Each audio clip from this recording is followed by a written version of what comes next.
prolific and ruthless conspiracy that relies primarily on covert means for expanding its sphere of influence. It is a system which has conscripted vast human and material resources into the building of a tightly knit, highly efficient machine that combines military, diplomatic, intelligence, economic, scientific, and political operations. Its preparations are concealed, not published. Its mistakes are buried, not headlined. Its dissenters are silenced, not praised. Billions of people just living out their lives, oblivious. Choice is an illusion created between those with power and those without. I drink your milkshake.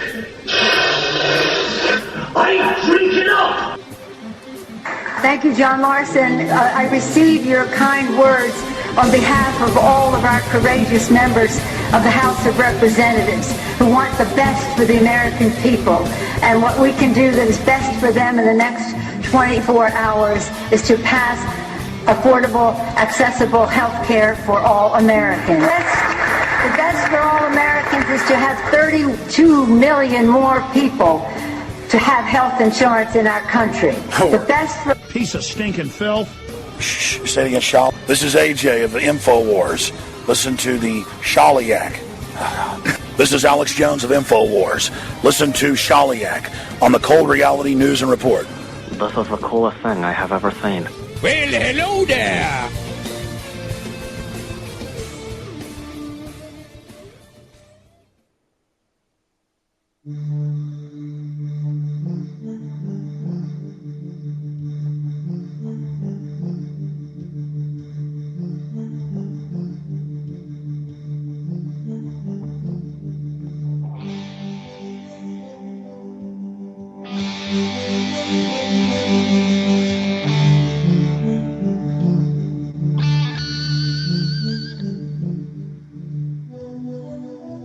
Today on Cold Reality Radio.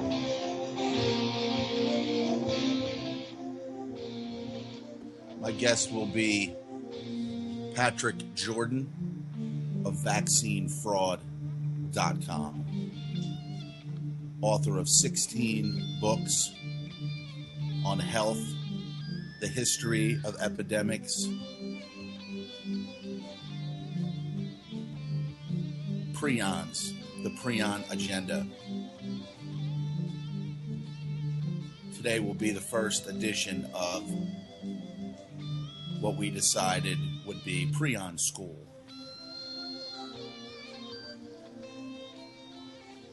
Prion disease.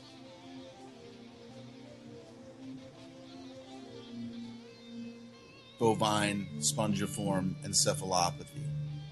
Transmissible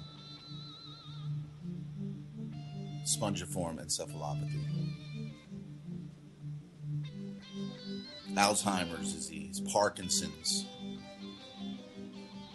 Lou Gehrig's, ALS. So many different diseases. From cancer, AIDS, diabetes. Could there be one particular thing that is causing and manifesting in our bodies as a result of xenotransplantation, injections, immunizations, vaccinations? Are they necessary? Are they needed? We're going to talk about that today. A wise man would say, I think I'm going to kind of research this stuff before somebody puts something into my body that might hurt me. A fool would say, oh yeah, whatever, yeah, just keep me well, keep me safe. Let's vaccinate everybody for the herd immunity. We're going to cover as much as we can today. It's such a large topic and subject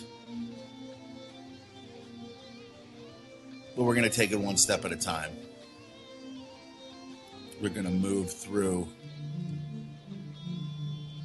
this very, very important information here on this Sunday, June 12th on UCY.TV, Cold Reality Radio. I'm your host.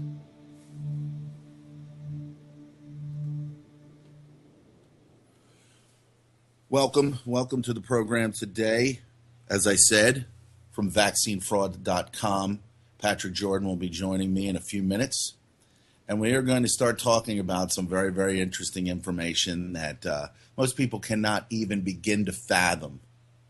Those that understand that we do not live in a system that is just, that we do not live in a system that is telling us the truth about anything. If you can't get past that particular element of reality, you'll buy into anything. So, again, welcome to UCY.TV, Cold Reality Radio, here on this incredible network of free speech and information that, you might find it in other places, but after becoming aware of Clint Richardson's information, the Corporation Nation, Clint's been on here. He's hosted over the last couple months, and he has joined me, co-hosted with me. His information, his research, Patrick's information, and his research have combined to just expose that prion disease, the prion agenda, is happening. It's happening in our bodies. We're seeing more and more people, more and more commercials, more and more, not only on television but on radio. We've seen it's just an epidemic of dementia. Okay, just like they say, autistic spectrum disorder. So let me go ahead and pull Patrick in here, and we're going to get started. I don't want to go into too much without Patrick, and see if I can add him to this call. Skype has gotten so absolutely retarded, and of course am I gonna find Patrick in there? It doesn't give me the opportunity to.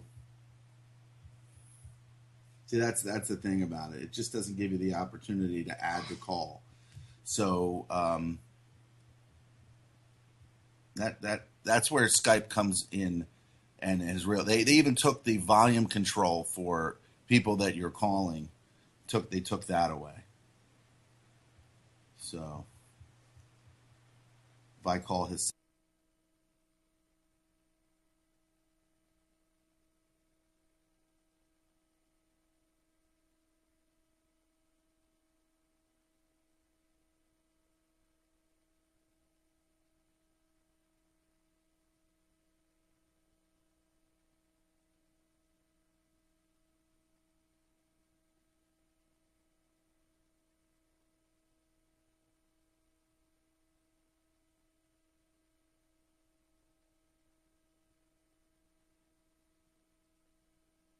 All right, so of course it didn't give me it cut me off from UCY because Skype has literally turned into a pile of shit. That is just unbelievable. I mean, I should have the ability to. Yeah, I know. Yeah, when I called Patrick, it dropped me. Skype has. There's many people complaining about Skype ever since the transition that they. Embarked on, and now the whole thing is just an absolute tragedy. But it's it's their platform. It's not. Let's see here. Yeah, this is a mess. I should be able to add him to this call right up in the corner, but it does not even give me that ability to do so. I apologize out there, folks. I should just be able to click on this and then add to conversation, but I cannot do this. Hang up, hold, add people. Just doesn't give me the. I'm so sick and tired of the changes with Skype, man. Yeah, I had it last week. I was able to add people, and now I just don't understand why I can't do this. God damn it. Show profile name. Jeez Louise.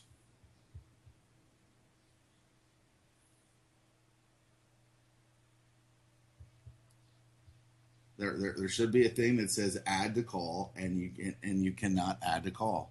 Yeah, I know you can hear me now, but good Lord. Man. Just doesn't give you the opportunity to add to call. Isn't it amazing that at one point this was absolutely flawless, and now it's just it's gut wrenching.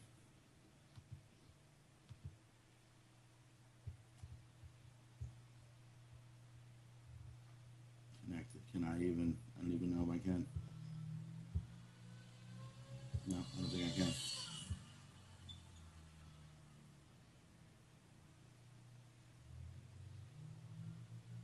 It says he's added to this conversation, but I can't even call him in. God, this is just absolutely gut wrenching, man.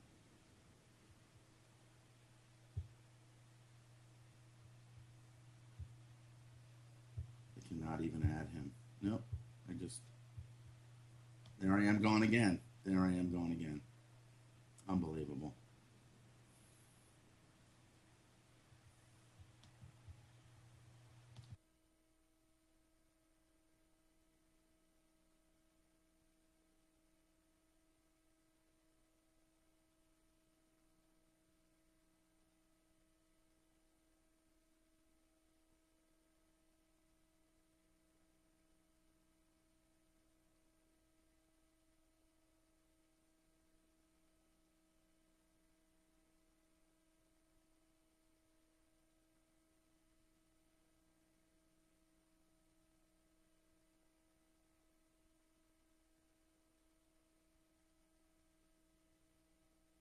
All this goes right to Tel Aviv, these cocksuckers.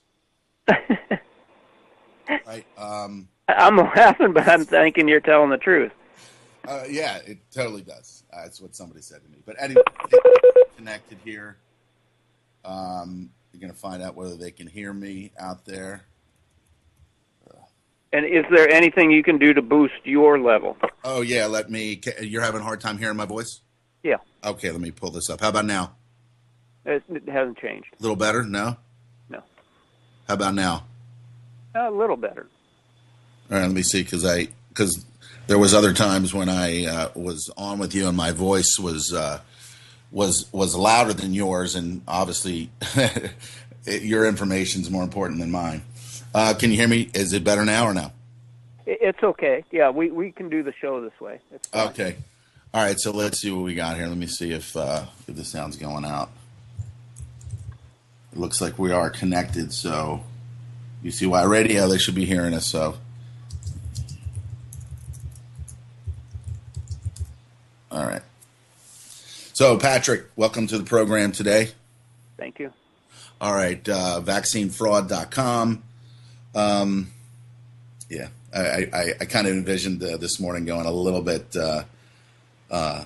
better for, on the sound side and the connection side. Yes, we hear you. Okay, terrific. So again, welcome to UCY. Welcome to Cold Reality Radio here. Let's how should we start Prion School? How should we get this off on the right foot so people understand? And my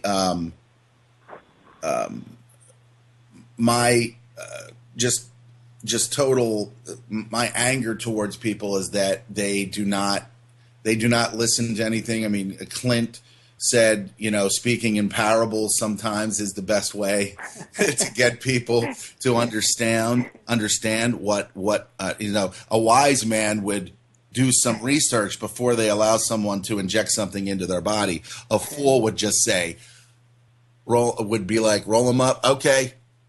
How high do I pull the sleeve up so that I like that.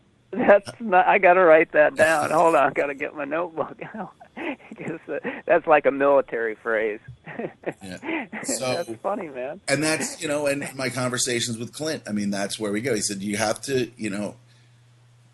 to sometimes speak in these parables because people cannot process information that's different than what they've been programmed to understand.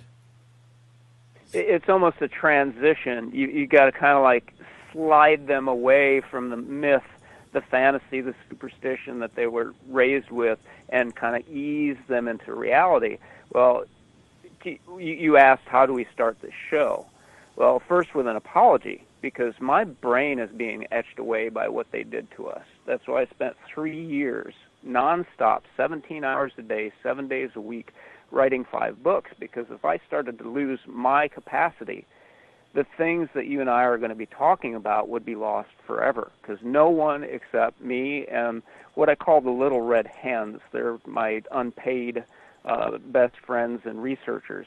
And Clint was credited on the last 5 books as being part of that collaboration. If we go away, the synthesis goes away. And if the world remains, there will be no genius there to say, oh, my God, this is what they did to us, and this is how they did it, and perhaps this is how we can undo it. Right. So, I said it begins with an apology because I'm going to be saying things that maybe I've said before on the show. But, Shali, I can't remember what I did yesterday, man. So if I say Rondi Chen, he is a drunken kung fu master, his words of wisdom just resonate with me every day. He says, don't worry about getting hit, because by the time you worry about getting hit, you've already been hit. So my message is this: don't worry about prions. We're already dying from them. And then the corollary to that is don't worry about prions because they're secondary to what caused the cascade. So if there are 2 messages that I want people to get through this entire prion school, is that prions are secondary to what we have to look at in chemistry, which is called mechanism of action. If you know that, that's the holy grail, man. You now have the keys of the kingdom. Okay. So that's number 1. Number 2 is stop worrying about prion disease, man. It used to be called the slow virus. Okay. And the only reason that they would call it that is because it took 30 to 50 years for it to manifest, which means that we've all already got it, man. It's in that 30 to 50 year cycle, and we are screwed. Yeah, so does it have something to do with, and I know that obviously we've got people that have, we talked yesterday about the acid-alkaline balance. Mm-hmm. And that was my first kind of introduction into, when the body starts to break down, when the body goes from an alkaline base to an acidic base, or if we're not getting the proper nutrition, it slips into this acidic base, and then that's when the body starts to break down. We become acidic. An acid absorbs less oxygen. An alkaline base, from 1 to 7, absorbs oxygen. This was my when I back in 2001 after mom and pa died. Dad died of esophageal cancer. Mom died of glioblastoma, brain tumor. Within a week of each other, they passed, as I mentioned before. So I was like, what the fuck is going on here? And then you start to really, really think. And I thought about these things way, way in advance. Like, why are these diseases? Why are we still dying of these diseases? Why do people still have diabetes? Why are they just treating these things, and that they've not been able to figure out what it is that's causing these diseases and eradicate it? And then slowly but surely, you find yourself as both my parents had cancer, so I'm not going to say you find yourself a statistic, but I've been affected by the statistic, watching both my parents take their last breaths and saying, what is happening? Why have we been told that we're so advanced, medical science is so advanced that why is this predominant? And then you just hear statistics like, oh, cancer is going to be, instead of being 1 out of 5, it's going to be 3 out of 5. And then just all these statistics and then I'm sitting there and my head's spinning and I'm like, this is bullshit. Something is really, really wrong. And then, of course, after my parents passed, then I start hearing about the acid alkaline base, and that people that have cancer and degenerative disease, they have a acidic base where they will do a little test, spit on one of these little pieces of litmus paper, and then if it turns, there's a color spectrum. If it's blue, then that means you've got a lot of calcium in your saliva, because your saliva comes from your blood. And that story that you told about saliva before, and we'll circle back to that. If you don't have a lot of calcium or alkalinity in your saliva, that means that your body has a deficit. So you will have not a blue color, but starting to go into another range of colors, and that means that you're acidic. When these people have been tested in the past, boom, they are not blue, they're acidic. The people that are blue have relatively no disease, or they're like, I feel pretty good. So this acid alkaline base has a lot to do with this. So that's kind of like my thing. So I start hopping up on calcium. The doctor said to me, hey, you've got hemochromatosis. You've got too much iron in your blood. You've got to get this blood out of your body. And it can't even be used once it's taken out, because it's got too much iron in it. So I start, and I don't trust doctors to begin with. So it's already inherent in me that I am not part of the collective. I'm not part of the okay, whatever you say, doctor, because you've got a stethoscope and you've got a better education than me. So I'm going to do everything that you say. No, I sent an email. I read Bob Barefoot's book, The Calcium Factor. And so I'm in there and I'm like, oh, let me send a king of calcium at hotmail.com. So I sent it over. I'm like, I got this overload of iron in my blood. And I think it had something to do with the low carbohydrate diet that I did, the Atkins diet type situation. And I did lose weight. I mean, boom, I went from like 290 down to about 220. And I was just like, I feel pretty good. But, I ate a lot of animal protein, so I felt it wasn't like a really good clean transition from, 60, 70 pounds lost. So I take, by this man's direction, take 9 coral calciums a day. So I take it for about 4 weeks. I go back to Donna Gavarone and I say, hey, listen, I want to get my blood work done again. I want to see where we're at, So we get the blood work done again. She said, you haven't done the phlebotomy yet? And I'm like, no. So she said, you got to get this done. So she writes the prescription. I come back. I'm at home. The next day is my appointment at the oncology unit, which was really the last place that I wanted to be after losing both my parents to cancer. And next thing you know, she calls up that night and says, hey, listen, give me a call tomorrow morning. So I call her. She said, hey, did you go and get this done yet? And I'm like, no. She said, don't go. Don't go. I'm like, what are you talking about? She said, your levels are completely normal now. Your levels are completely normal. And then it was followed up by, what did you do? Because my dad's had this for a long time, and he's got to give blood, give blood, give blood. I said, I just took 3 times the normal amount of coral calcium, and somewhere in that 4 weeks, the body got rid of the iron that it thought that it needed, because it was holding on to it for some reason. And maybe you can, throw some information into that one. But whatever it was, my body needs something that it didn't have, and then it got rid of an excess of something that, it had an overload of. So, needless to say, I never went back to Dawn again, not because I thought that she was a quack or anything like that. She also tried to push antidepressants on me, and said, when I told her, I said, yeah, I didn't take it because I read the the information on it. She said, oh, you don't read the information. So she basically said that to me. Don't read what's on the package. Just take it.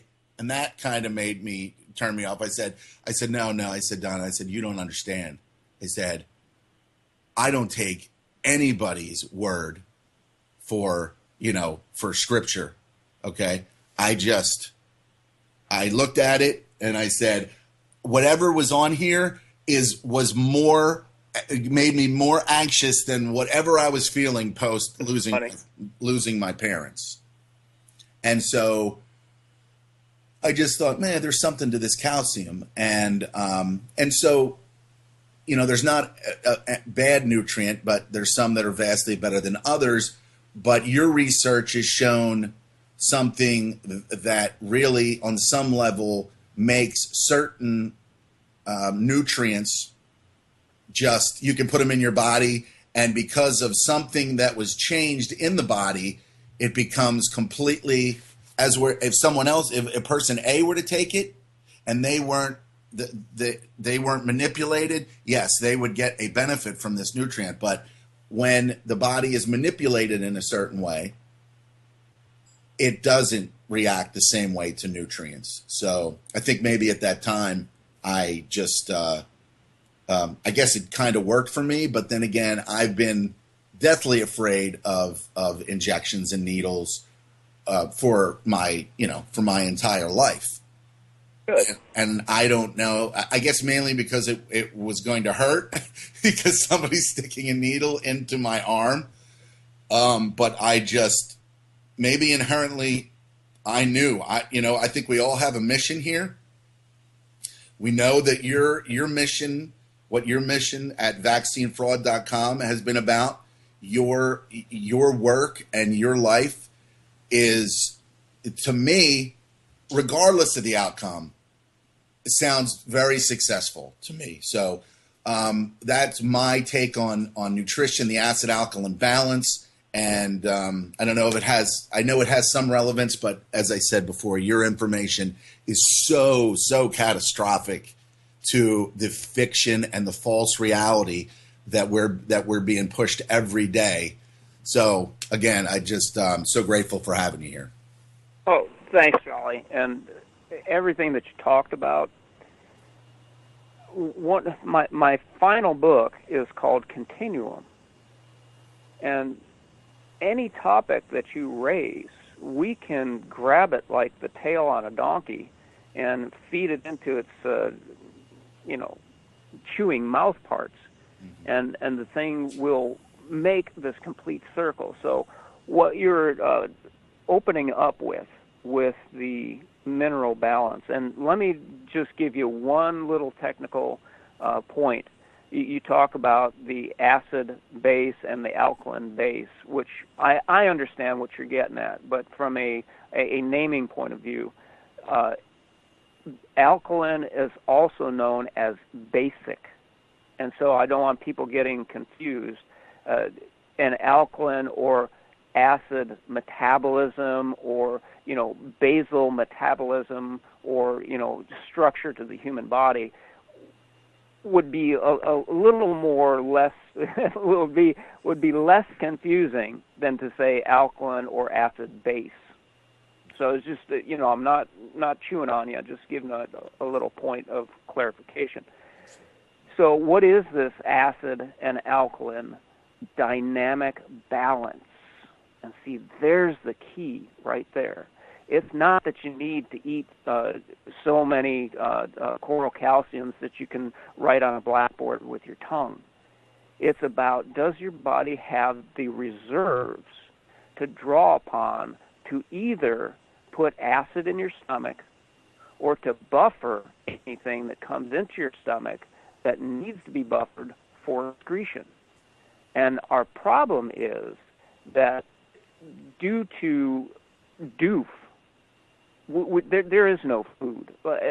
Here again, I'm going to destroy all these myths. There is no such thing as food. And when these gurus blather on about superfood, I go into a rage. It's like there is no such thing as food.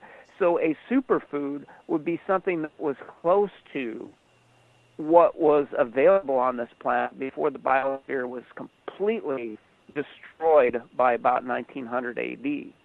So we're looking at 116 years of no food, man. Just, get through your head. There is no such thing as food. So when we put food, a diet, into our bodies, it has to be manipulated. So in that manipulation, do you have enough stomach acid to break down your food? If you took in a food that was highly acidic, do you have enough alkaline? Do you have enough base to buffer that so that the calcium and magnesium aren't being pulled out of your bones, which is a storehouse? It's a dynamic, it's like a storage facility. You go in and you check on your stuff every once in a while. You pull out a box of books, one day, and next day you're putting in the dusty old lamp. So you're recycling this stuff. If you don't have enough of the basic or alkaline substances, then it will pull from your tissues to make up that difference. And that's where you start to see these degenerative diseases. But that's only part of the picture, and this is what you're alluding to. Mm-hmm. In my last books, what we uncovered was this: vaccines and environmental toxins, that, there's a whole list of things. But vaccines in general have so destroyed our metabolic processes, they have so mutated our genes that regulate metabolic processes, that you could literally eat enough magnesium to kill yourself, and it would still not get to where it needed to be. And here was the most poignant thing that I showcased in one of my last two books. I can't remember if it was Prion Agenda or Continuum. That in the old days, they could turn scurvy around with a lemon. And a lemon has 70 milligrams of vitamin C. But in the old days, they were turning around scurvy with 24 milligrams of vitamin C. Scurvy is like, Albert St. Georgi is the guy that was credited with discovering vitamin C, the molecule. And he said, by the time you get scurvy, you're on death's door, man. Right. So 24 milligrams of vitamin C turns it around, and you got these freaks, and I'm going to harm people's sensibilities. You got these freaks like Linus Pauling that were saying, you need like grams and grams of this stuff injected into your veins. Really? In the days before doof, a freaking lemon could turn around scurvy. So you have to ask, and this is why your show and your searching, Shali, is so important. You have to ask this question: why is it that 100 years ago you could turn scurvy around with a damn lemon, but today you've got to shoot vitamin C into people with IVs?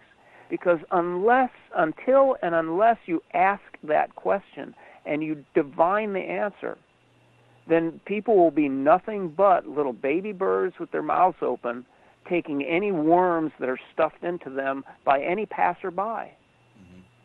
Something fundamentally has been purposely mutated in the human species where we can't even function anymore.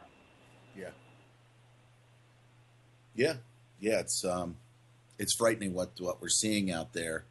They will have you believe that people are just losing their mind for no apparent reason. There was a shooting in Orlando, 20 people apparently dead, and then a shooting. The Voice, these shows where you vote for these young lip syncers or whatever.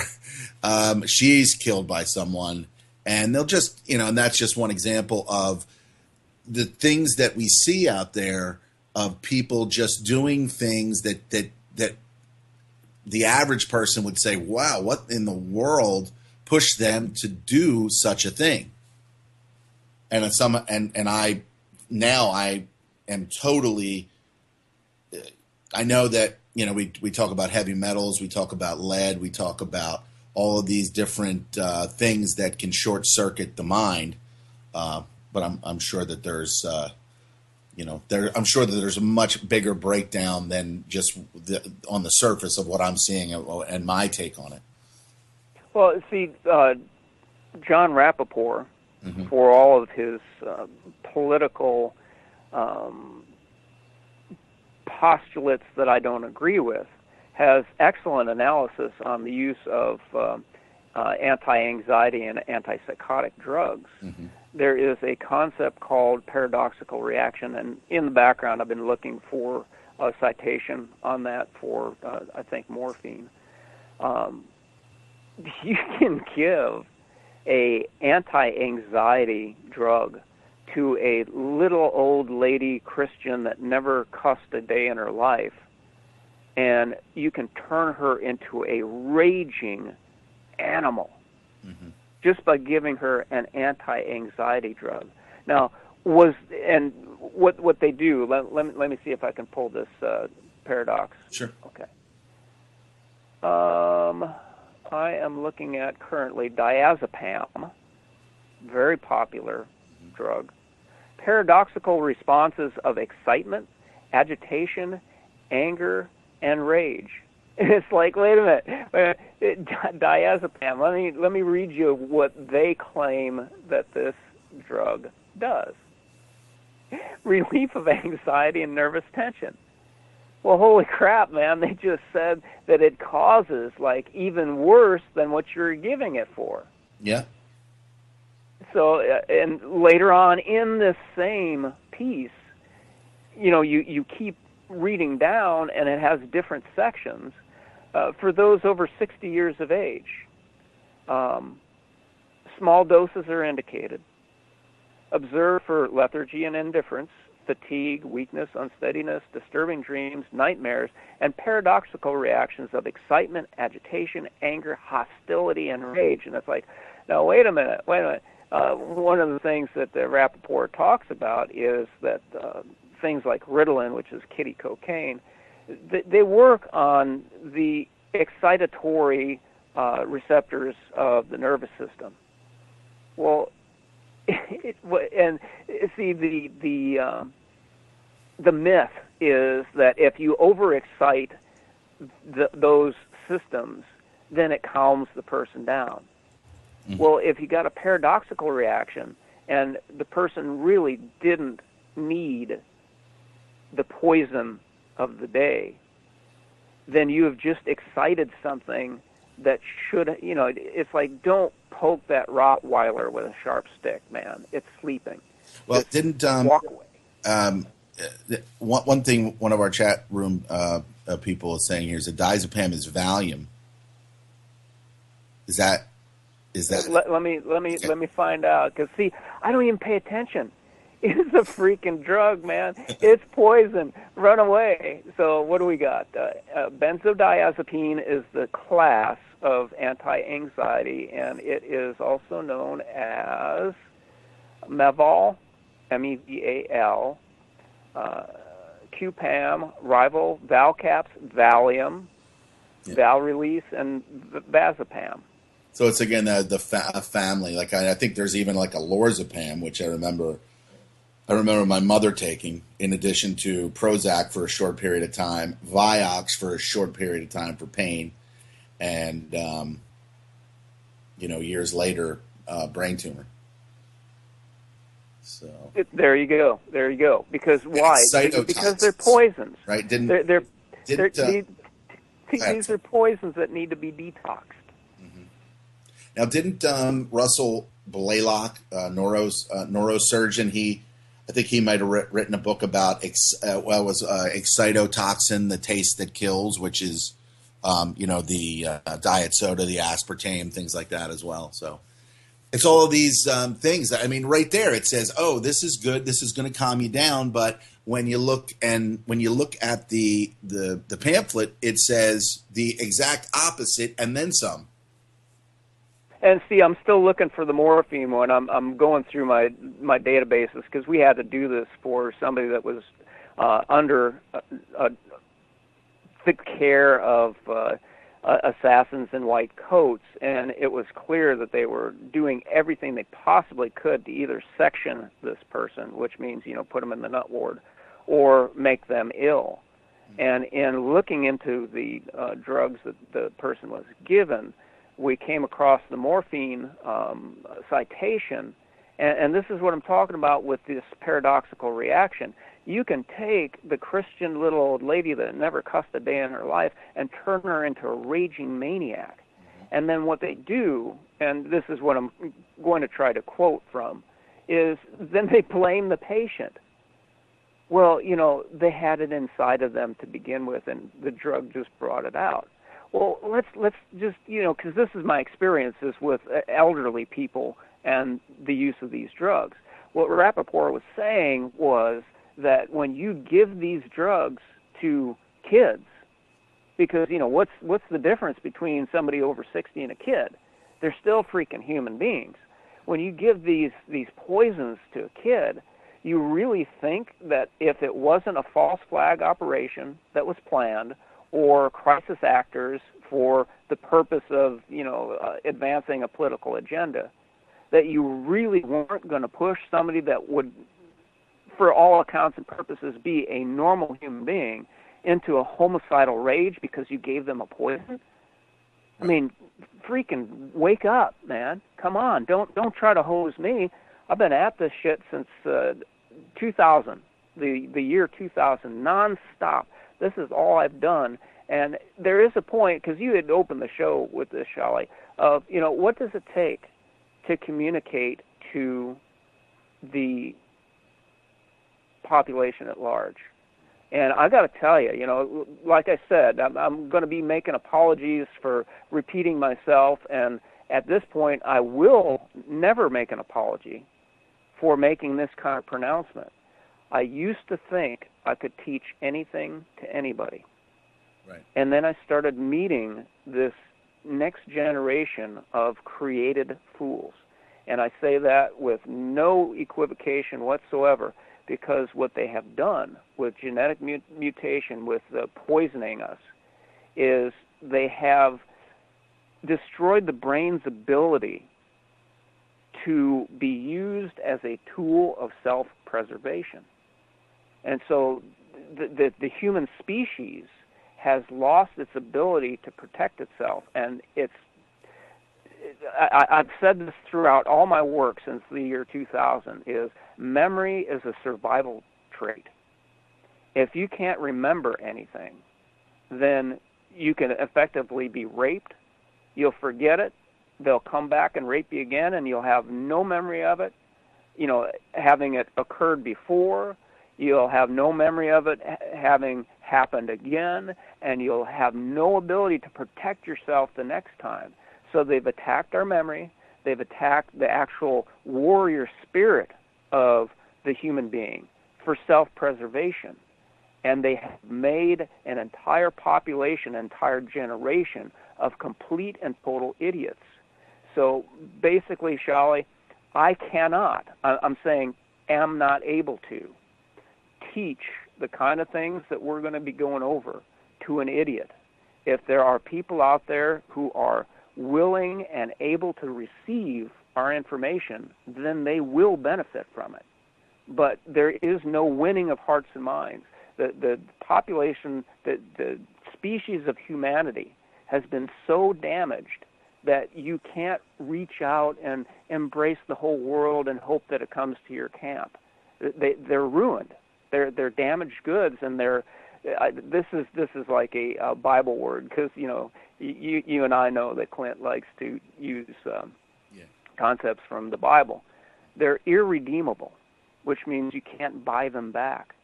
Well, can't or won't. I mean, there is a point where it's like it's not worth the effort to try to redeem something that is so far gone that you're just wasting your time and effort trying to bring, damaged goods back into the fold.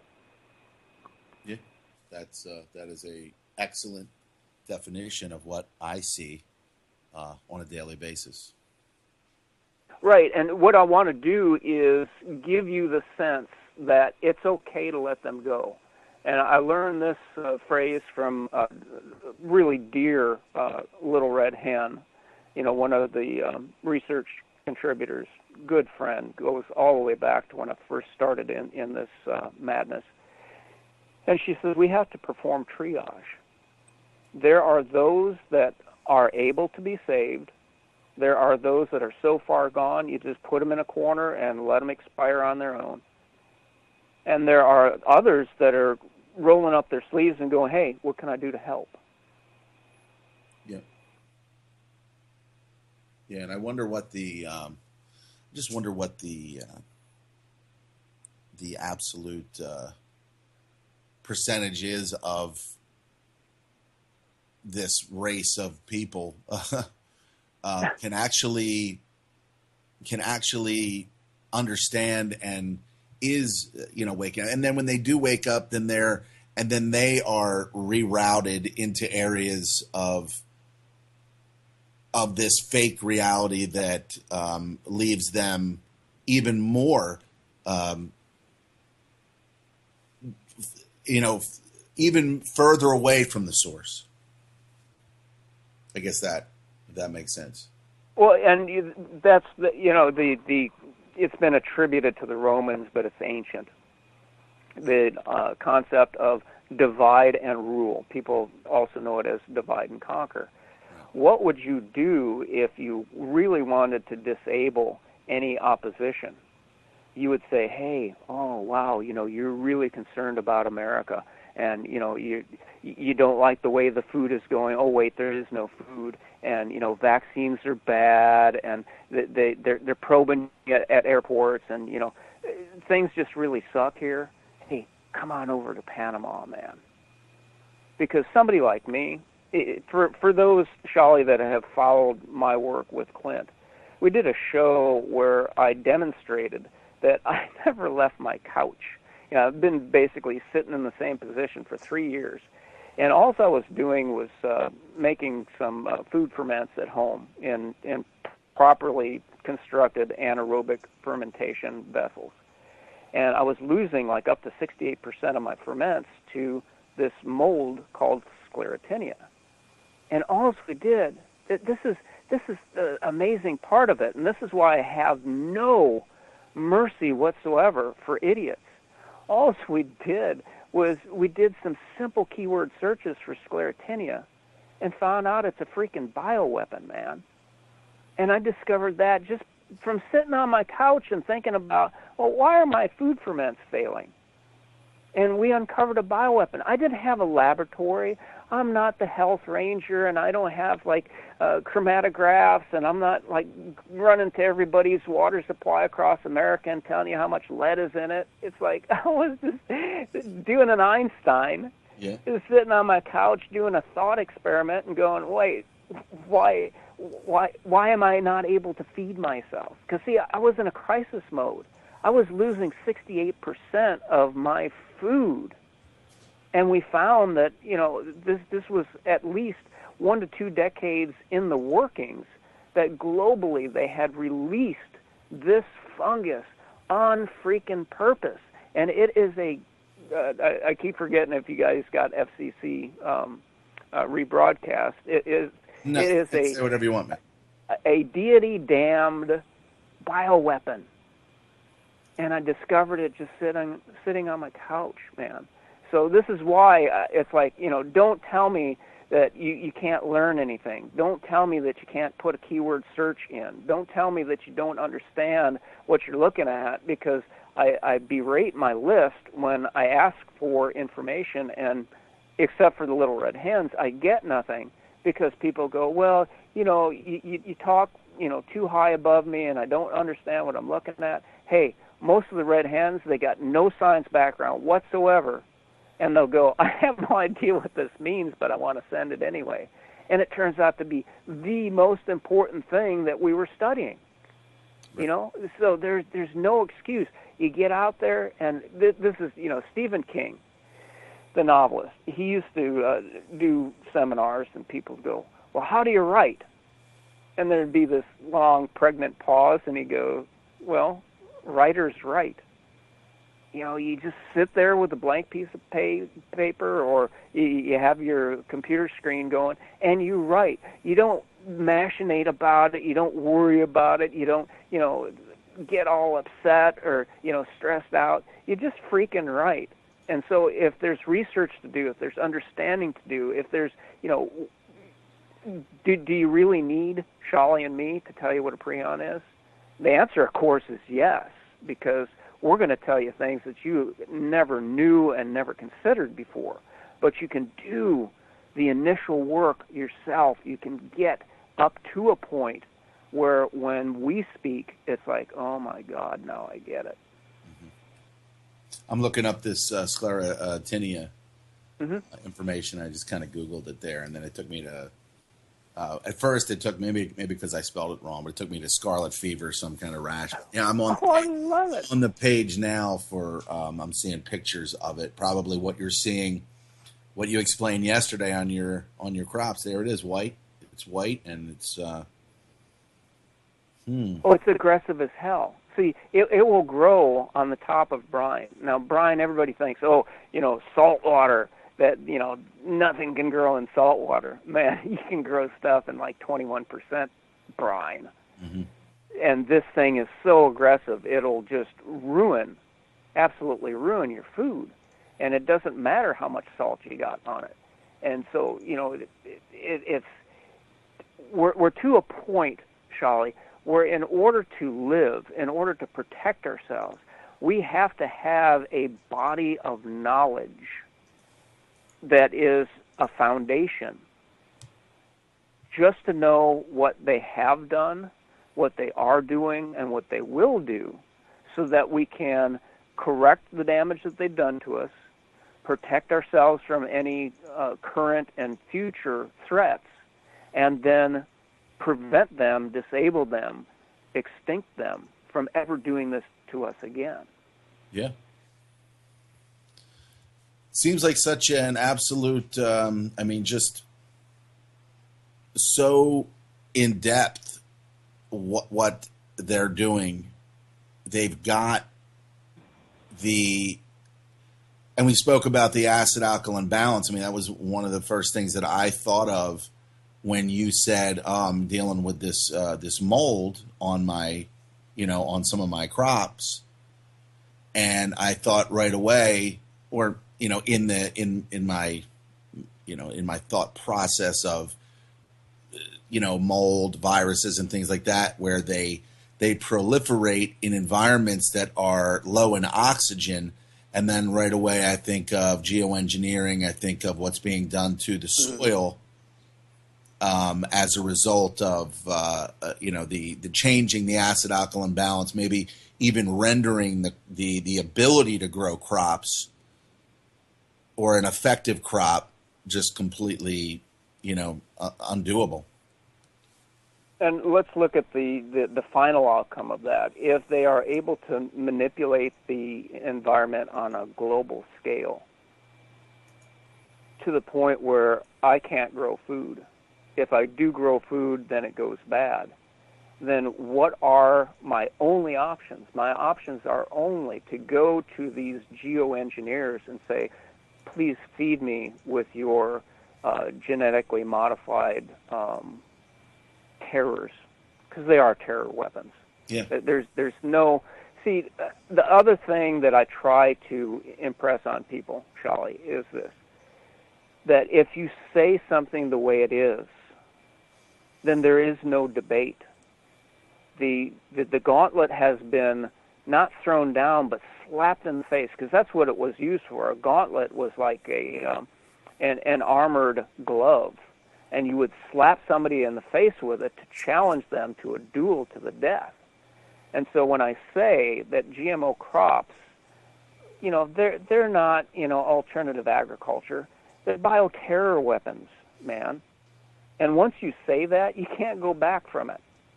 And once you say that, there is no debate. There is only, okay, good God, how do we stop that? Because one of the things that happened when they used glyphosate herbicide, which goes hand in hand with genetically modified crops that are resistant to it, is that things like Fusarium mold, which, by the way, is the organism that they used to culture, I think, in, I'm terrible with numbers. I can't remember if it's World War I or World War II.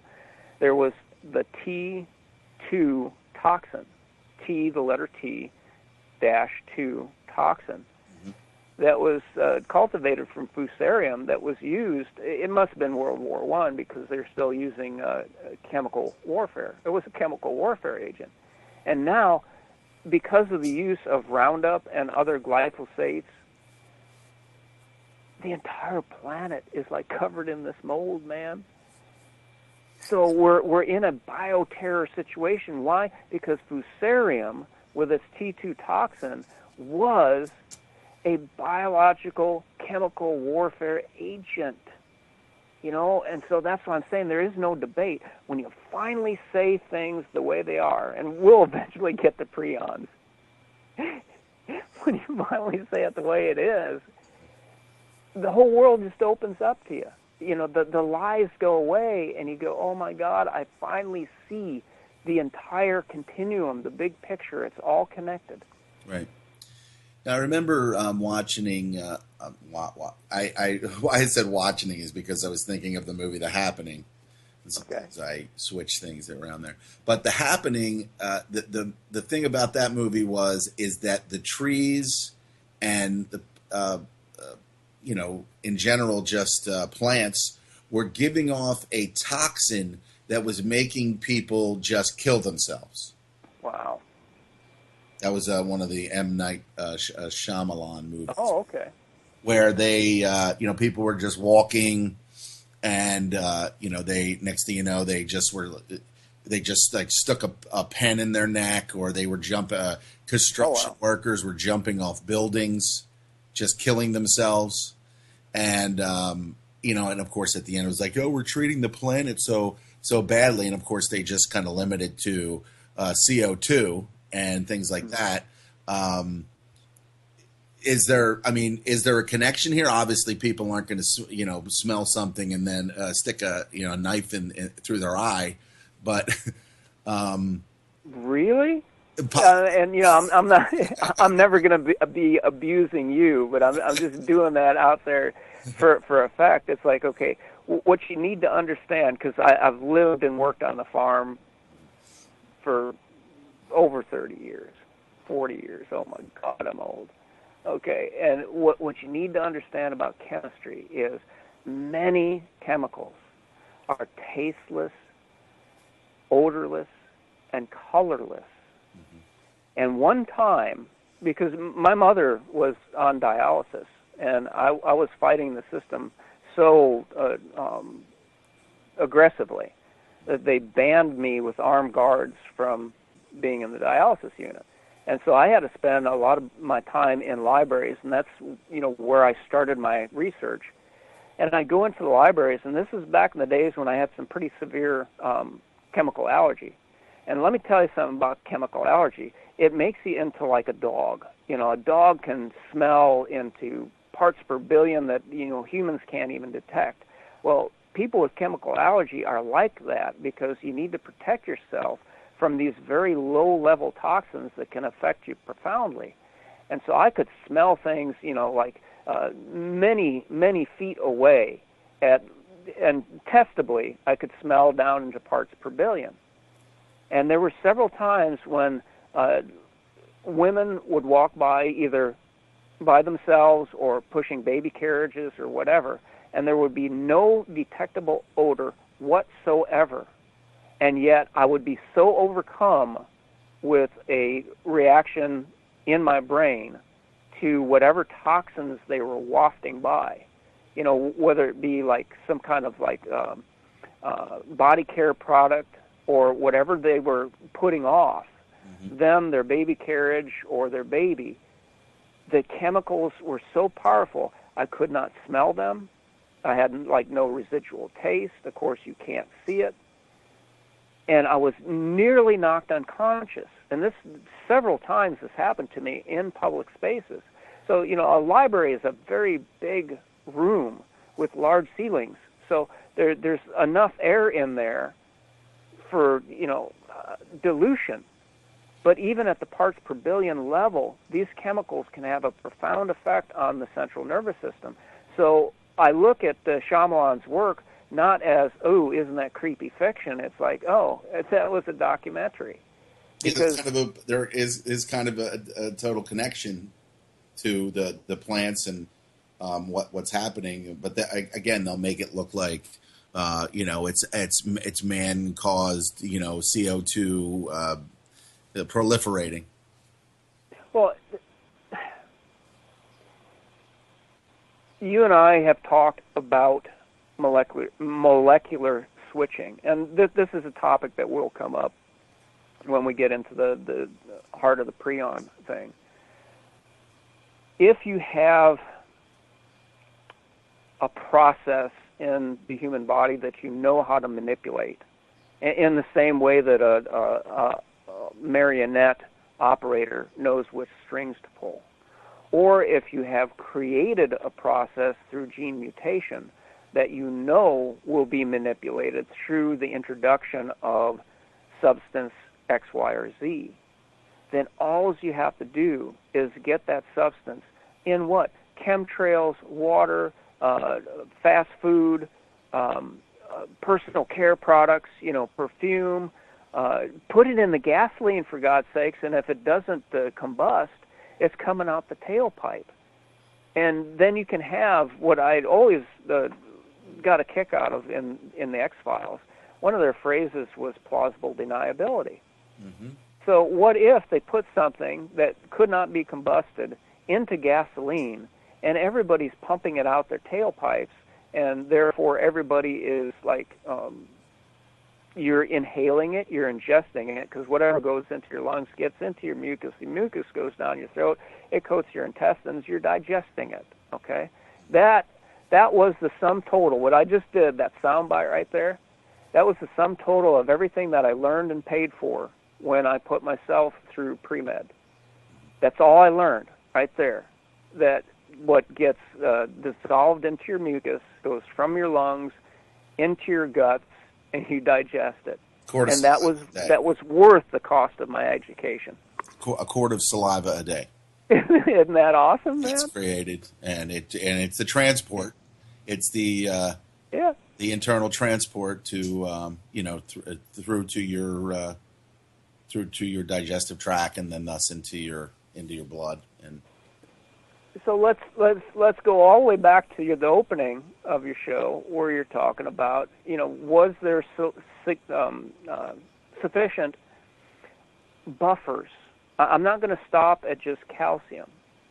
Calcium, magnesium, any of the alkaline minerals that are needed to buffer our exposures to the outside, because what keeps your teeth healthy is these alkaline mineral salts in your saliva to keep your teeth from breaking down under acidic conditions. What keeps your bile healthy is healthy saliva. So, and I'm not going to give it away any more than that, because you're always asking, are you comfortable talking about this? For the purpose of creating,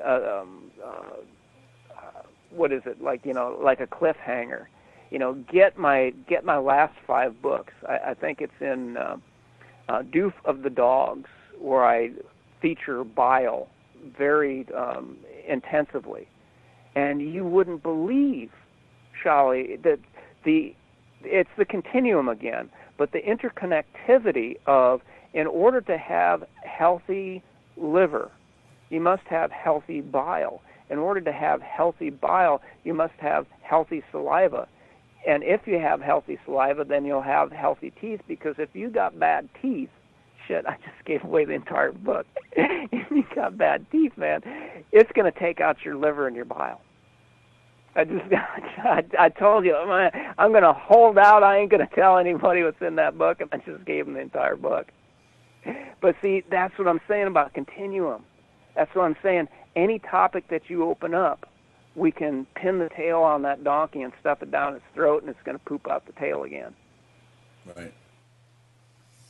Well, so when you were, when they wouldn't let you into the, in with your mother, Mm-hmm. to, her treatments, you would go to the library and you would just do hours and hours and hours of studying while she was getting dialysis? And one of the reasons was, why the hell is my mother on dialysis? See, you and I arrived at the same crisis points. It's like, wow, both of your parents died of cancer. Why, man? Why did my mother's kidneys fail? And that's what brought me in the year 2000 exactly to where we're at right now. And, it started with vaccines. Even back in her day, it started with vaccines. And it's not ending because their assaults are a continuum. There is no food. The air is not air, it's chemtrails. There is no water. Vaccines are biological weapons. They've turned natural things like sclerotinia mold into a bioweapon. And all this shit, it never, it's Rocky and Bullwinkle coming down the mountain in a big snowball, and all you're seeing is ankles and elbows. Right.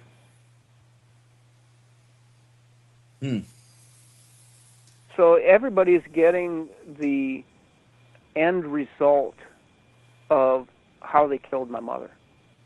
Seriously. I wanted to know what happened to her and why, and what can I do to correct it. And, of course, once you damage really delicate tissues like lungs and kidneys, man, they're not as regenerative as the liver. Often when that tissue is gone and scar tissue is left, you're screwed for life. Okay, we're talking with Patrick Jordan from vaccinefraud.com here today on this Sunday, June 12th, here on UCY.tv. Again, Patrick Jordan from vaccinefraud.com. Sometimes I just get into such deep conversations with people. I forget, like, at least every maybe 20 minutes I should say, hey, we're speaking with. So because people are like, somebody in the chat room was like, who's Shali on with today? So, well, dude, I didn't even know we were doing this for an hour. So do you have another direction you want to go, or do you want to jump into the prion thing? Well, I guess, as I said yesterday, my desire is to try to, and we spoke about that as well, that we're talking about damaged goods here, and bringing those damaged goods back into reality from years and years of brainwashing, especially this 20-something group of people, good people, passionate people about life. And then I even feel like when I bring things up like this, I just feel like I'm really kind of, that ignorance is bliss. Like, who am I to destroy that blissfulness that this person is experiencing right now. So it's almost like a spiritual thing where it's like, do I have the right to do this? So then I think to myself, Shali, keep your mouth shut, keep your mouth shut, keep your mouth shut. Don't comment on that. Don't comment on that. Don't comment on that. It just kind of, but almost inevitably, it will get you in trouble. In some cases, I think, people like you, people like me are necessary in society where we have someone in there who doesn't challenge anything at all has to see someone challenging something. And I think that person is necessary in society, even if you and I are going to be called, nut jobs or kooks, But what they're really saying is, you know what? Just conform, dude. Just conform. This is what we believe. This is what you should believe. This is what is, which we know isn't. So I guess trying to, you saying direction to go in. Like, as I said yesterday, what do you think is the most important thing? Let's talk about things that have happened in the past, like, say, Tuskegee, or all of these different things. Let's reiterate the biological weapons program that you are subjected to on a daily basis as part of the United States,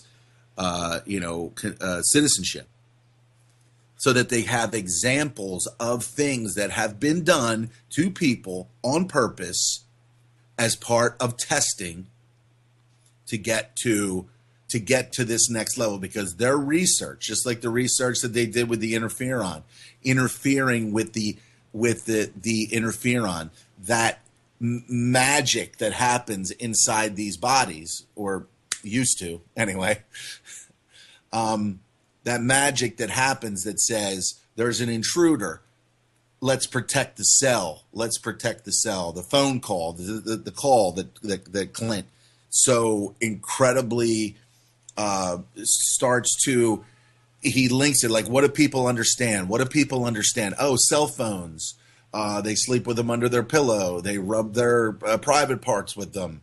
They just, everything about people is this cell phone, Can you hear me now? Right. Can you hear me now?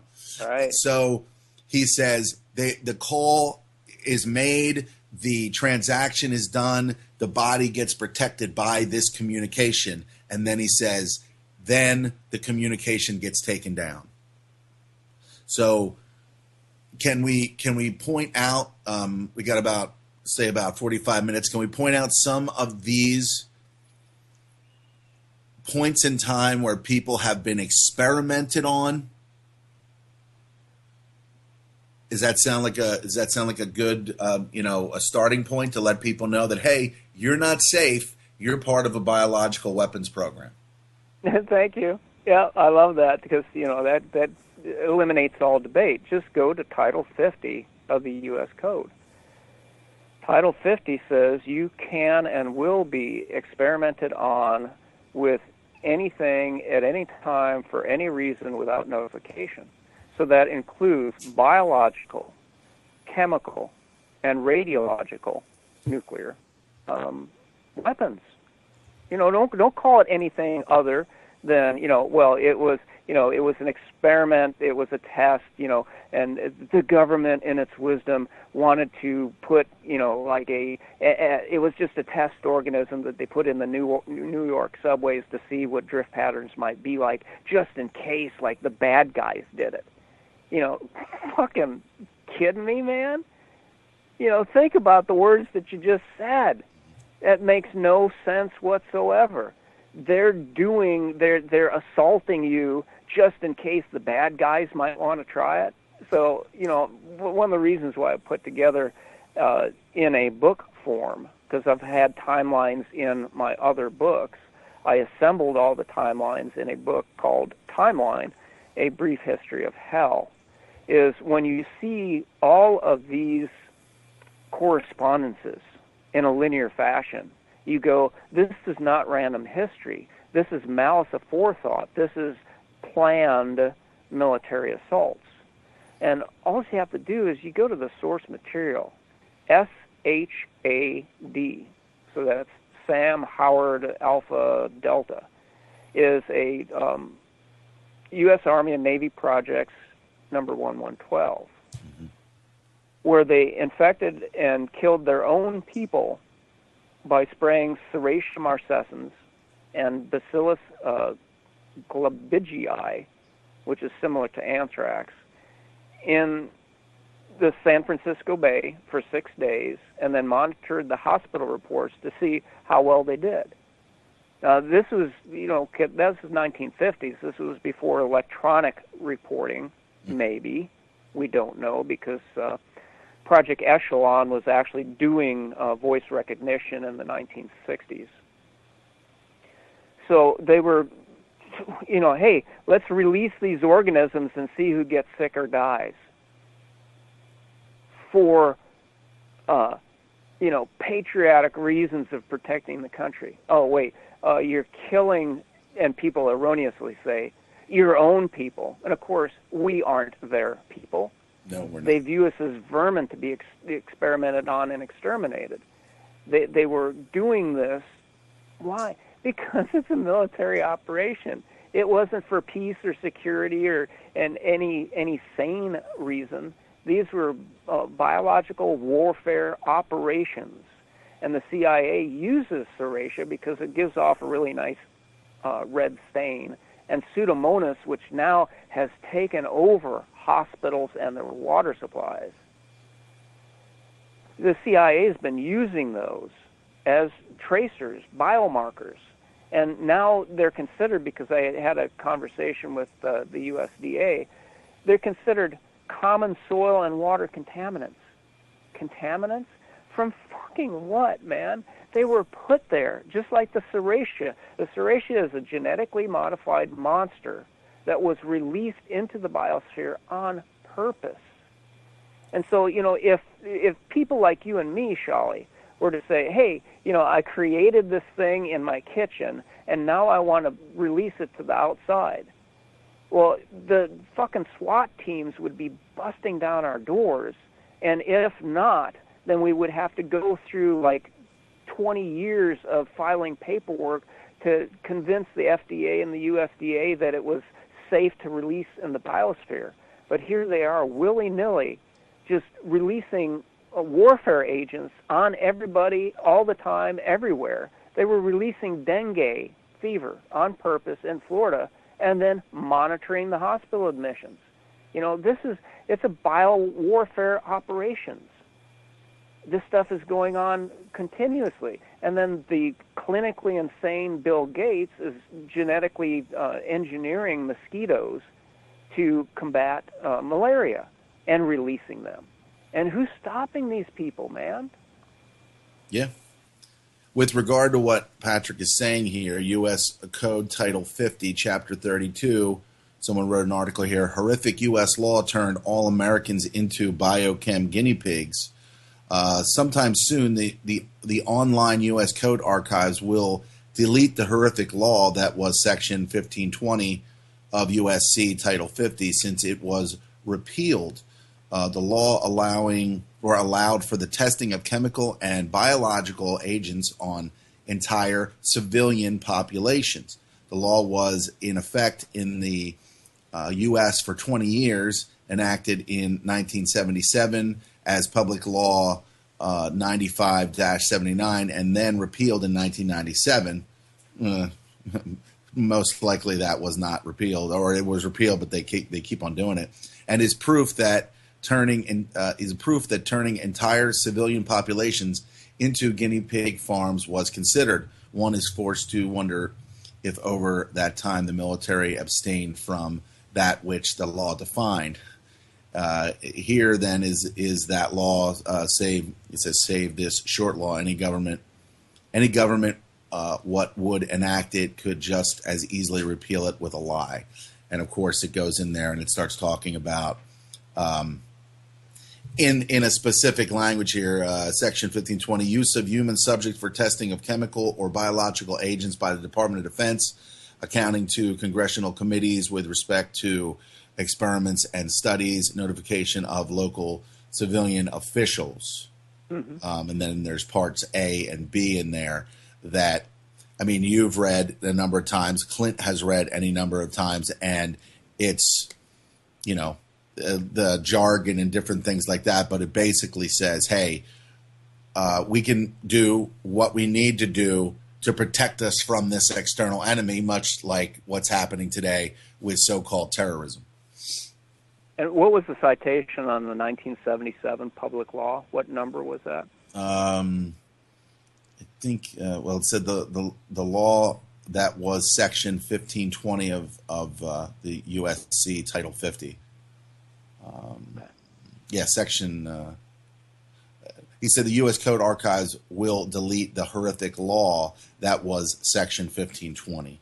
I'll send it. I'll email it to you. Yeah, please. I'd appreciate that. So these things. Go ahead. I'm sorry. What they're doing is in secret experimenting on people. So when we I don't mind, Shali, because this is the way most conversations at a high level go. When we finally get to prions, we'll find that the prion agenda, which was my second to last book, has been going on for so long that it was a behind-the-scenes, known-of situation where it was under their direction and control. So the prion agenda, again, is a biological warfare operation. They were in on it. They're at least monitoring it, if not completely controlling it. But the interesting thing that we're going to uncover over time is it's kind of unclear as to whether or not their Rottweiler got off the leash. Because you and I have spoken many times that you usually don't release a biological warfare agent unless you have like a countermeasure to it. Mm-hmm. But there are times, and just watch the 1950s sci-fi, man. There are times when the monster gets out of the lab, and no matter what your best intents were, it's out of control, and it's going to kill everything in its path. Mm-hmm.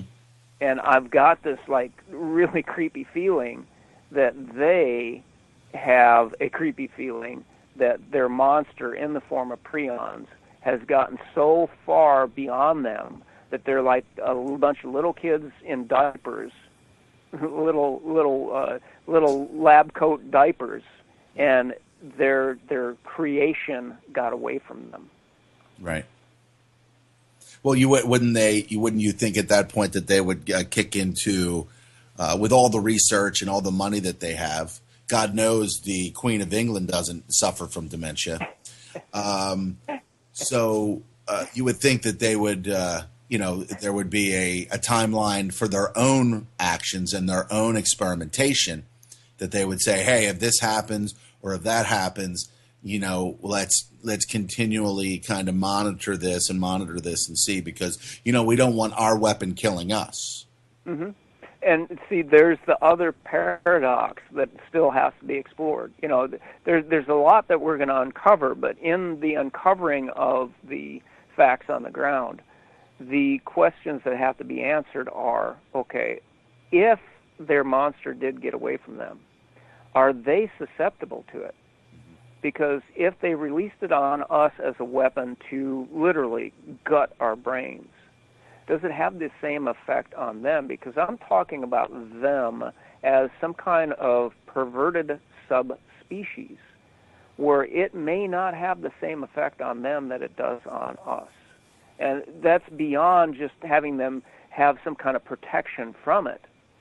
I'm going to try not to give away the major point of my book, Prion Agenda. When you find out one of the major roles of prions, you're going to freak the hell out and go, my God, I wonder if this may not be part of them creating their own subspecies.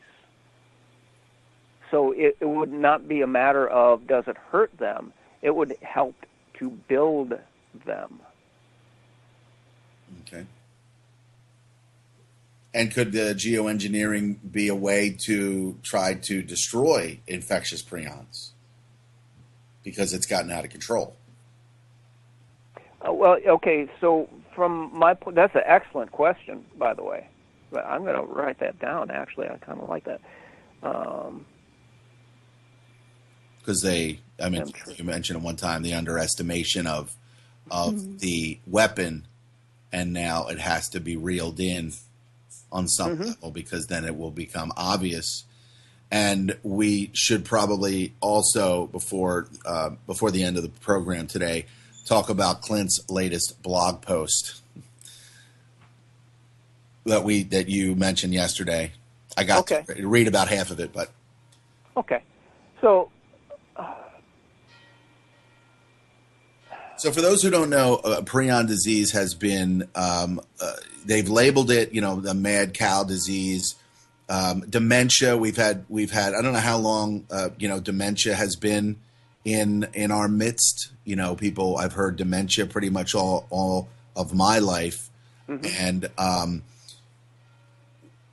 so hearing dementia, it's just like kind of like autistic spectrum disorders, where they have to break it down into different names and different diseases. Like in the beginning of the program, as I was bringing it in before I got you on the line, I said, we've got Lou Gehrig's disease, the ALS, we've got Alzheimer's, we got dementia, we have Parkinson's, which if you look at Muhammad Ali, it's kind of weird how he lasted as long as he did with they say a 32-year battle with Parkinson's disease.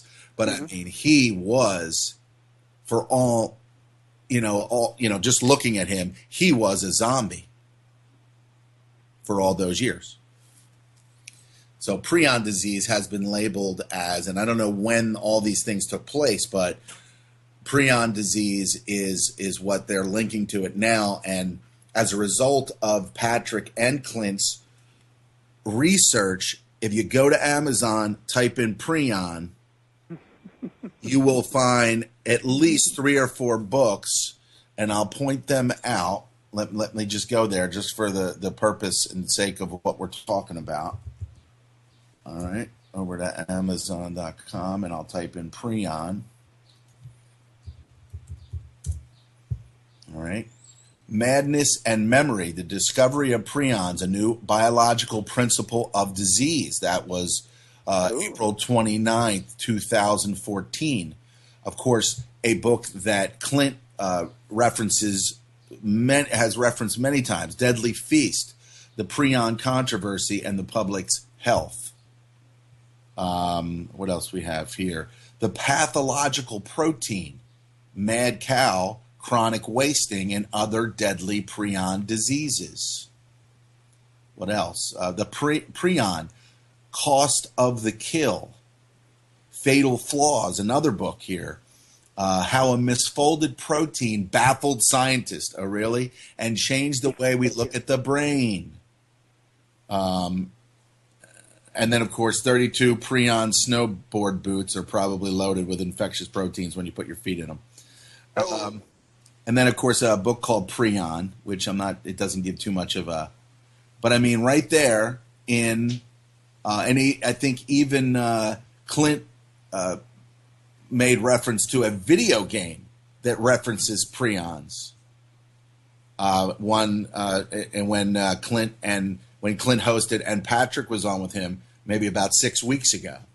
So just to give the listeners a kind of an understanding, and then near the end of the program, we're going to talk about what has actually been done with the research on prion disease. We're going to save that to the end of the program. Okay. So go ahead and continue there. Prion, people are writing books about this, a new biological principle of disease, which kind of says, right, what kind of disease? All disease? Yeah, very good. And that's the way I read into it, Shali, because that's once you understand it to the level that we're going to deconstruct this, the diseases that they created in us always lead to a prion response. So it's safe to say that nearly all diseases have prions as part of the manifestation. Now, see, I try to choose language carefully. I didn't say that all diseases are prion-created diseases. All of these diseases that are created lead to the presentation of prions, and prions are part of all diseases.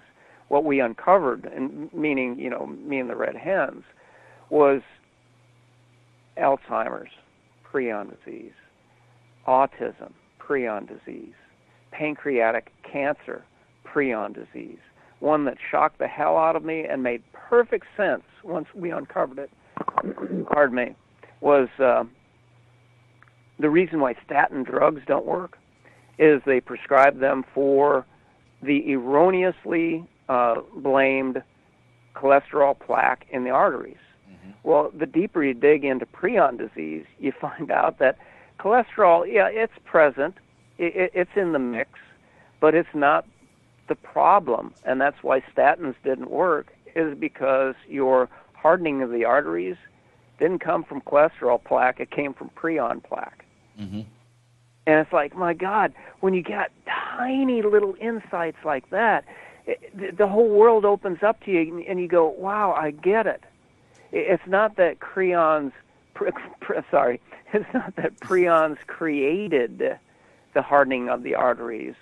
The disease that they gave us that led to hardening of the arteries had prions in the presentation. So this is what I'm going to try to dispel to the world as a fixation on prions. Prions are part of the presentation. It is the initiation of the disease, primarily with viruses as the promoters that we have to look at. And so again, there's several key points that I want everybody to be aware of and keep focused on throughout this entire series. And one of the main ones is that in order to provoke the prions, you have to have an infectious process at work. So it doesn't matter whether it's a toxigenic bacteria or a virus. Something had to tell the body, hey, throw some prions out there. We need some interference. It's like a football game. You need the pass interference to be able to run the play. Exactly. And one thing I want to point out prior to you continuing here, there's a book out there. It's called Lipitor, Thief of Memory.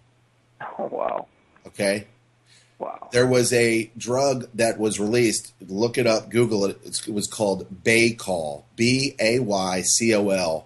It caused people to forget who the freak that they were, and they started to wander around like aimlessly. It was so destructive and so damaging that they had to pull it off the market.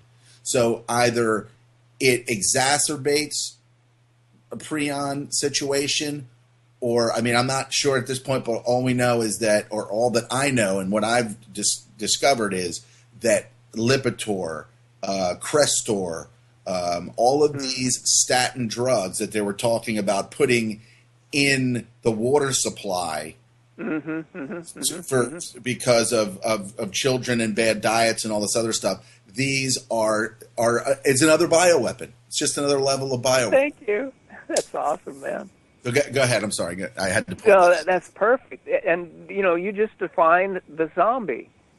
To walk around with no memory, not even knowing who you are.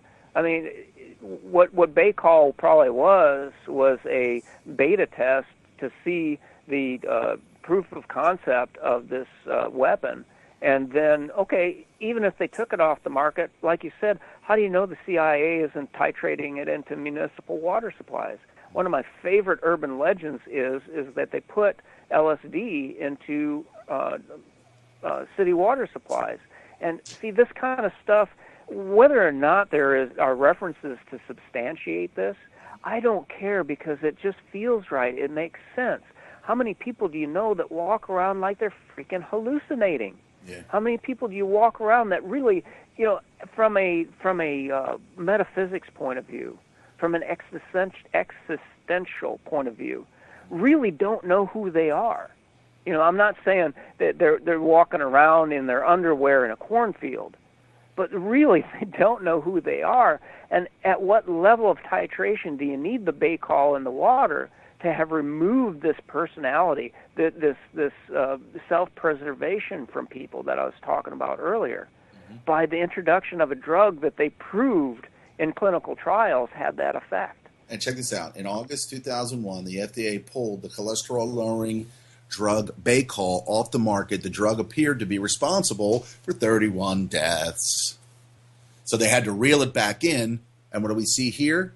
Because this is a full circle. This is like you say, the snake speaking itself into existence. Baycol side effects lawsuits. You notice how, and I mean I know you do, Patrick, but there are so many lawsuits with regard to so many drugs that the FDA approves, which at one point, and John Rappaport pointed this out, 250,000 people every year are just going to die.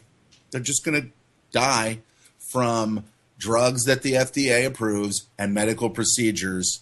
And we're talking about Andy Rooney yesterday, trying to impart to people that he was in his 90s, never got the colonoscopy.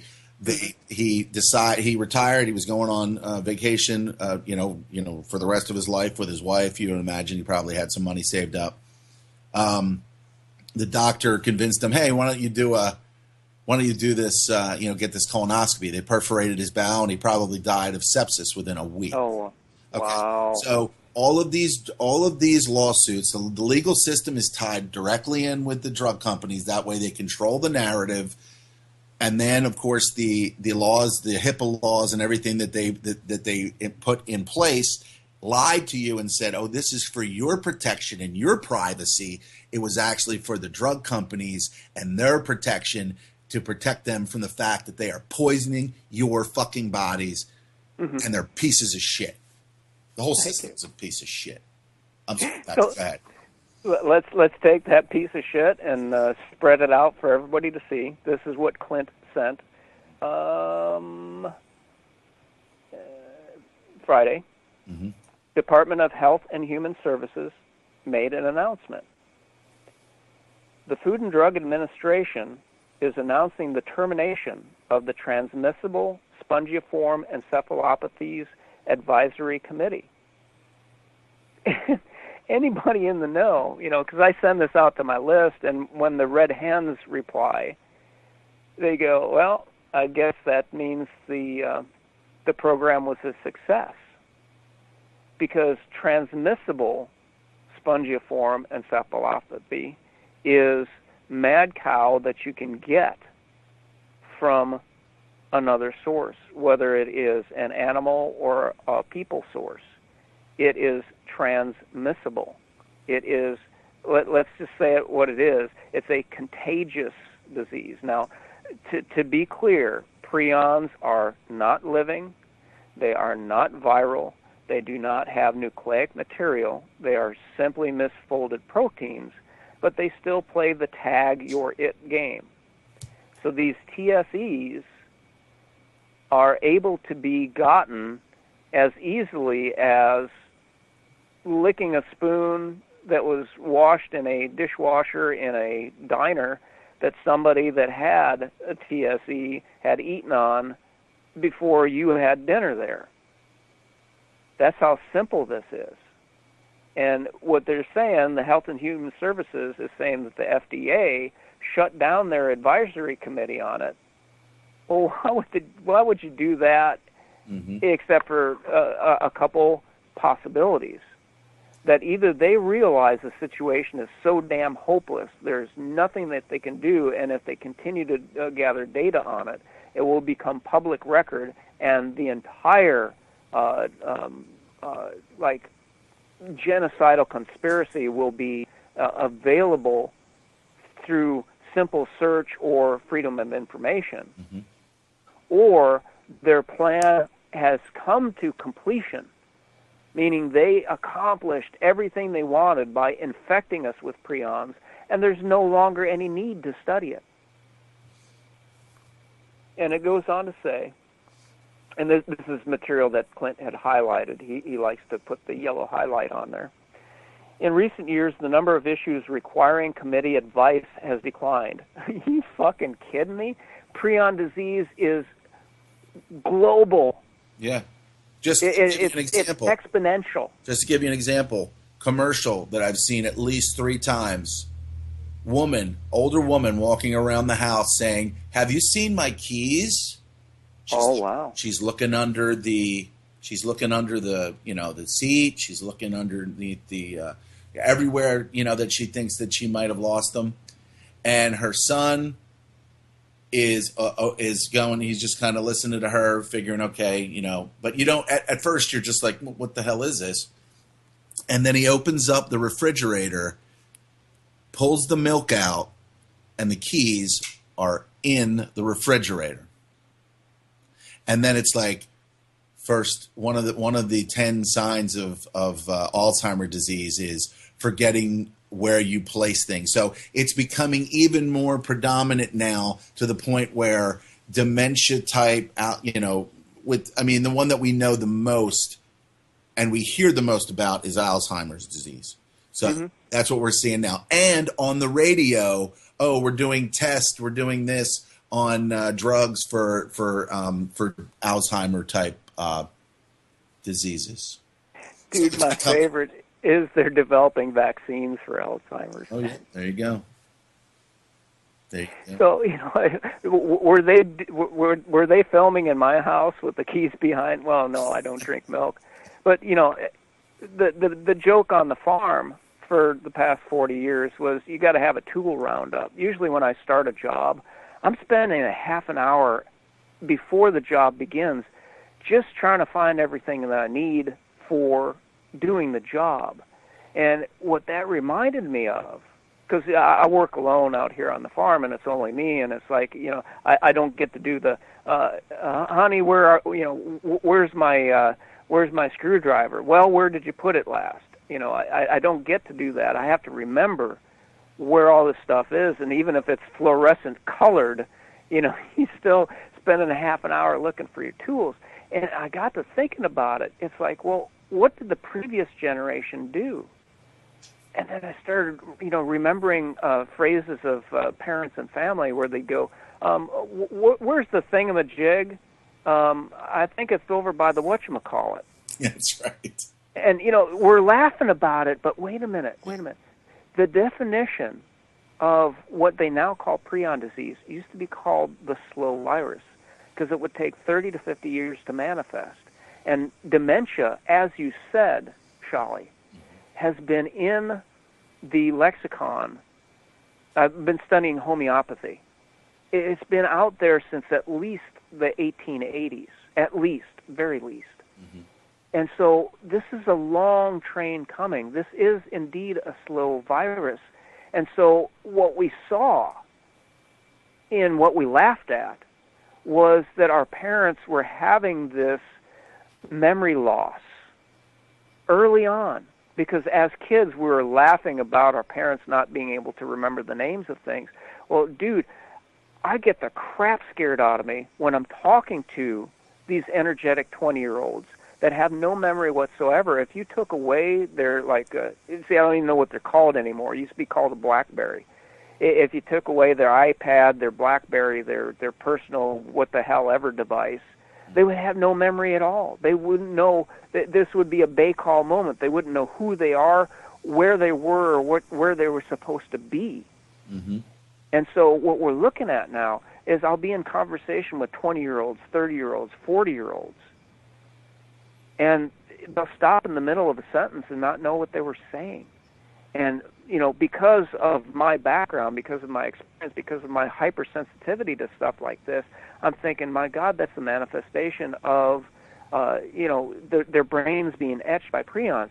And there will be no excuse by a licensed assassin called the doctor going, oh, well, that's just, it's incidental and, I wouldn't worry about it. Everybody forgets something sometime. No, I'm talking every damn conversation, throughout the entire conversation, people can't remember what the hell they were saying. Yeah. It's epidemic. Mm-hmm. So, and let's finish the quotes that Clint said. In recent years, the number of issues requiring the committee's advice has declined. Bullshit. And committee has met very infrequently. Therefore, the effort and expense of maintaining this advisory committee is no longer justified. Well, that's just government speak. We accomplished our project mission. Everybody now has TSEs. Let's close the doors and go home.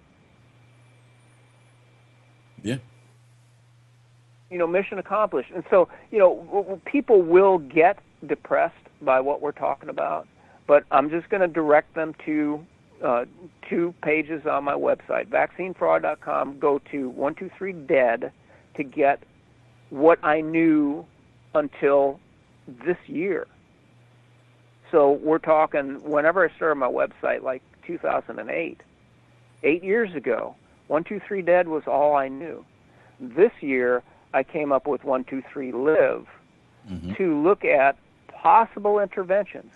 Because what we're doing, Shali, is we're catching up with what they did to us, past tense.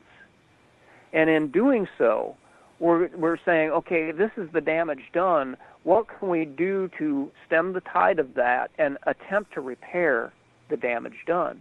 Mm-hmm. Along with that, we still have to say, but they're still continuing to damage us, and they will. Their future is to damage us to extinction. What can we then do to stop that? So we've got many missions to accomplish here, and we need focused people. We can't have weak-willed hand flappers that think that all is lost and it's hopeless. If there is an assault, there's a countermeasure to it. If there isn't, then we're doomed, and what the hell? Kiss your ass goodbye. So you do believe that that there is a way to combat the damage and or reverse? Well, remediate it. I don't know that it can be reversed, because once you start etching the brain and turning it into Swiss cheese and then plastering it over with amyloid plaque, I don't know that can be recovered. But what we have to do is we have to stop the initiators, which are microbes in nature, whether they're bacteria or viruses. That has to be stopped. And then the process that domino effect created, that has to be interfered with. And it appears that something as simple as acetic acid, lactic acid, helps to open up attachment points on prions so that something simple like the soap, the detergent found in coconut oil, can detach it. But see, that's all the gurus talk about, is you need apple cider vinegar and coconut oil, and it'll help your dementia. Yeah, it'll help liberate it to every port in your body. It just detached it from the central nervous system, for God's sakes. Now it's everywhere. Yeah, then you have to break it down with either an oxidizing agent or a proteolytic enzyme, and that's the 1-2-3 part of my 1-2-3-LIVE offering at vaccinefraud.com. Is nobody's talking about, okay, once you've broken this prion off, how do you kick its ass? And so we have the ability to interfere with the damage done to us. Can we repair and restore from that? This is what we work on every day. This is why I don't sleep. Wow. And it's not because I have, because there's a prion disease. It's called, familial insomnia, something like that. Yeah, I know somebody that I work with that in his 20s that can't sleep. It could be prion disease. Tell them, hey, try some properly made home fermented food, or apple cider vinegar. Try some coconut oil, and then throw some digestive enzymes at it and see what happens. So, like when, as far as proteolytic enzymes, I mean, that's. Are we talking nattokinase? Because I saw that. I've seen a lot of these different enzymes. I remember when someone said, "Hey, I've got this this very hot area of my leg," and I said to her, that could be a blood clot. So she went, she got it looked at, but like right away, as soon as she said that, I went out like looking at him, and I saw nattokinase. I saw some of these different, I guess they're nattokinase is a proteolytic, but I'm not sure. And obviously I'm going to, we've spoken about it before. I just have to get the time to research it. But she went, she got it, what are they, micro, they put the thing, they looked at it, and it was superficial. It was in a superficial artery, which means closer, not a deep vein thrombosis, what they talk about, the DVT. So this was a number of years ago, and this was, I believe, as a result of taking hormone replacement, which is what they sell to women. What was it? It was another Merck creation, I believe. It was. It was one of them. One of the big hormone replacement. It's basically like the birth control pill, which is devastating to the female body, and so she was fine. But the bottom line here is that I started right away with this nattokinase because it's supposed to break down fibrin. It's supposed to break down clots. In some way. Can you speak to that a little bit? Nattokinase is one of the ones that we're looking into that seem at least promising and safe, because natto is a fermented food product. That's right. It was soy, right? Exactly.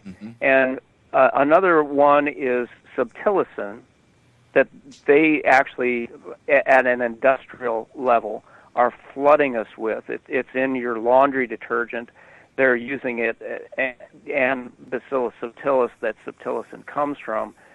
They're putting these organisms that make the enzymes in organic fertilizers, which to me indicates that they know prions are global. I mean, the surface of the earth is covered with prions, and they're trying to remediate them by even getting it into laundry detergent and fertilizer.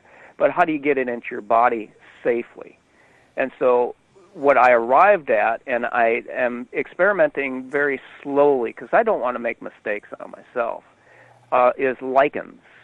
Lichens have the proteolytic enzymes. They're called serine, S-E-R-I-N-E, peptidases, that are dangerous to prions. Now, prions and amyloid come in many different forms, but most of them are susceptible to serine proteases. And so if there is anybody, this is the part where everybody has to bring their game. If there's anybody that is skilled or knowledgeable in East Indian cooking, the Dagad Phool, Dagadphool, is called the black stone flour. That's something that we need to know about, how to safely use that in cooking. And apparently it's used in the highest quality masalas. This may be a very simple intervention. This may be the 3 of the 1, 2, 3 live intervention that is the necessary component beyond just the guru saying, take apple cider vinegar and coconut oil. Well, take the coconut oil, stick it in your iron skillet, and fry up some masala, because this is traditionally how the Indians would cook, is they put their herbs to get the oil soluble components into they're cooking. Let's look into lichens as a possible way of getting rid of our prions. Very good. Very good. So let's see here. We've got probably about 4 or 5 minutes.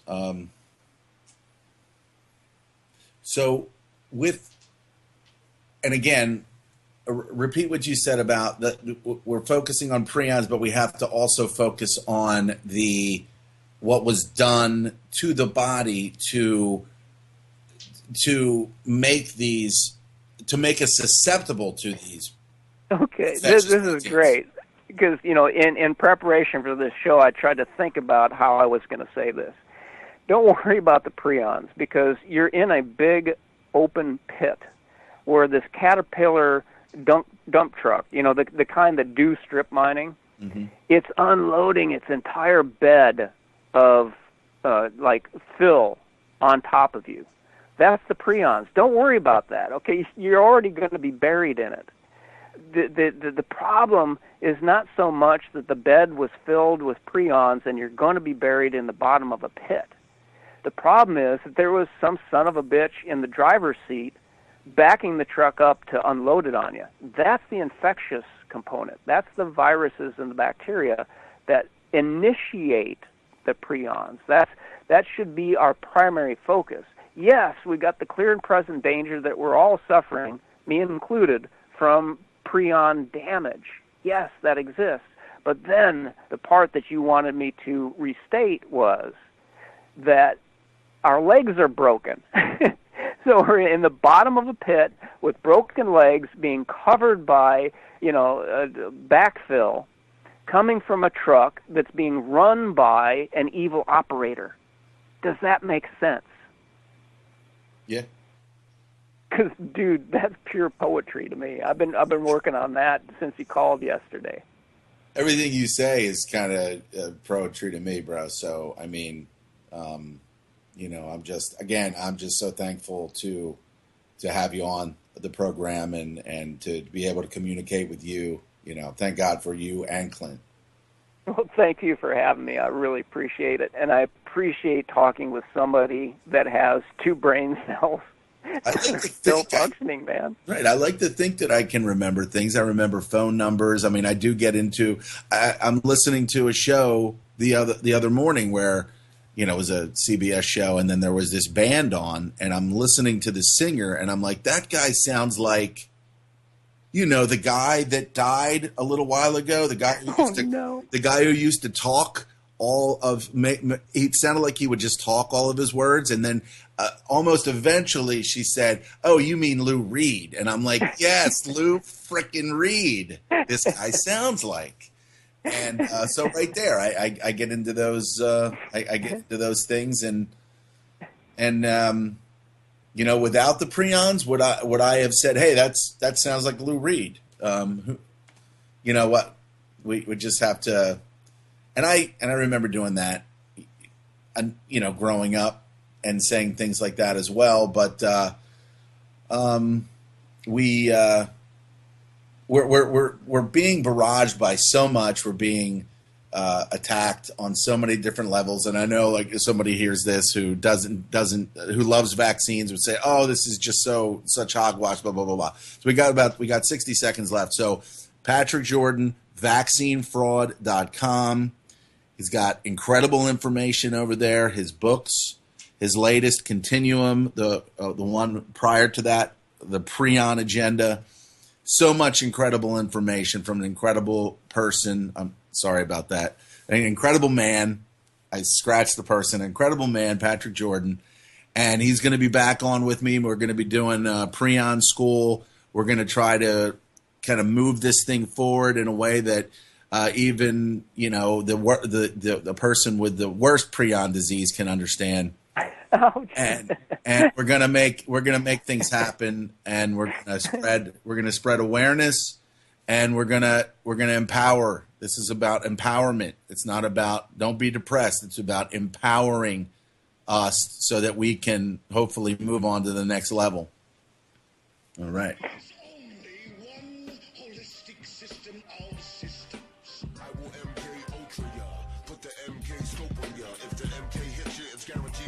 The 57mm Mark 110, 220 rounds a minute, try to stop them. Don't put that on your wish list, that's retarded babble. Protesters make the hit list soon as they start to rabble. They are nothing but fishes in the barrel. It doesn't have to be Christmas for a carol. Some decorate with ornamental decorum. Some perform Shakana on Hanukkah and Purim. That's where my job come in. I am a blessing to the mercenary. For the corporation selling weapons to them. Any potential competitor step into them. I'm authorized to knock them out and stick a GPS into them. They wanna sell uranium to Iran that's enriched. That's a bitch. Now we gotta teach